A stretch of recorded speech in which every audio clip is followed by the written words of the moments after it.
नमस्कार, मी दीपाली भानुशाली स्वागत करत आहे पुन्हा एकदा तुमच्या माझ्या चॅनलमध्ये। आज आपण एक पुन्हा छान सुंदर टेस्टी रेसिपी इथे पाहणार आहोत। लिंबू बघत आहात तुम्ही व्हिडिओमध्ये, तर हे लिंबू जे आहे ते ऑर्गॅनिक घेतलेले आहेत मी, आणि या लिंबापासून मी कमी साहित्यात आणि कमी वेळात छान लिंबाचं लोणचं बनवणार आहे। तर चला सुरुवात करूया।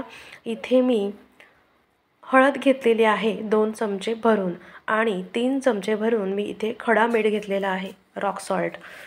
त्यानंतर अर्धा चमचा भरून मी इथे मेथीची पावडर घेतलेली आहे, आणि 1 चिमूट भरून मी हिंग घेतलेले आहे।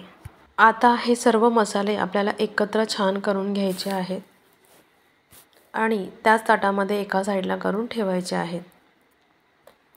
आता आपण ही जी लिंब घेतलेली आहेत स्वच्छ 2 वेळेस धुवून आणि स्वच्छ पुसून एक लिंबू आपण घ्यायचा आहे, आणि त्याला सुरीने वरून काप द्यायचे आहेत।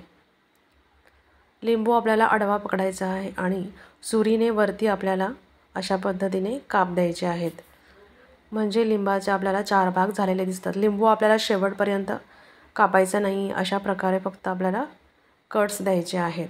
त्यानंतर हा जो मसाला आपण तयार करून ठेवलेला आहे तो लिंबांमध्ये आपल्याला व्यवस्थित भरायचा आहे। खूपच मसाला भरायचा नाही आहे आपल्याला, बघा अशा प्रकारे आपल्याला भरायचा आहे। आणि आता हा 1 लिंबू आपला भरून तयार आहे। त्याच ताटामध्ये आपल्याला साईडला हा लिंबू ठेवायचा आहे। बघा किती सुंदर दिसत आहे हा लिंबू। आणि आता अशाच पद्धतीने आपण सर्व लिंबू इथे भरून घेतलेले आहेत। आता आपल्याला हे लिंबू छान स्टोअर करायचे आहेत। त्यासाठी आपण चिनी मातीचा जार घेऊ शकतो, काचेची बरणी घेऊ शकतो, किंवा आपण प्लॅस्टिकचा डबासुद्धा घेऊ शकतो। तर इथे मी चिनी मातीचा जार घेतलेला आहे, स्वच्छ करून घेतलेला आहे, आणि आपल्याला हा ओला अजिबात नको आहे, स्वच्छ फडक्याने पुसून छान घ्यायचा आहे। आणि आता हे जे लिंबू आहे ते आपल्याला या चिनी मातीच्या जारमध्ये अशा प्रकारे ठेवायचे आहेत। लिंबू आपल्याला ठेवून झाल्यानंतर जार खूप फुल भरायचा नाही आहे, आपल्याला थोडासा रिकामा ठेवायचा आहे, जेणेकरून आपल्याला हे जे लिंबाचं लोणचं भरलेलं आहे ते दर 8 दिवसांनी हलवून द्यायचं आहे, निदान 1 महिनाभर तरी। 1 महिन्यानंतर आपलं हे लोणचं आहे ते मुरायला छान सुरुवात होते, आणि हे लिंबाचं लोणचं वर्ष ते 2 वर्ष छान टिकून राहतं। आणि जसं जसं हे जुनं होत जातं तसं तसं ह्याच्यातल्या मेडिसिनल प्रॉपर्टीज आहेत त्या वाढत जातात। आणि ह्या लिंबाच्या लोणच्याचे जे अनेक गुणधर्म आहेत ते मी डिस्क्रिप्शन बॉक्समध्ये लिहिलेले आहेत, तुम्ही नक्की वाचा।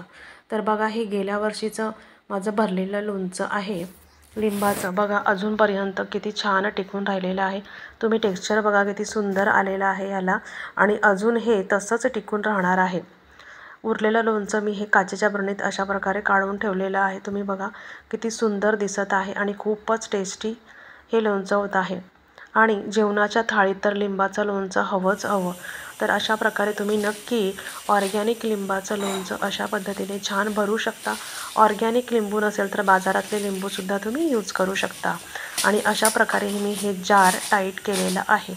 तर नक्की व्हिडिओ आवडल्यास लाईक, सबस्क्राईब, शेअर करा, बेल आयकॉन प्रेस करा। धन्यवाद।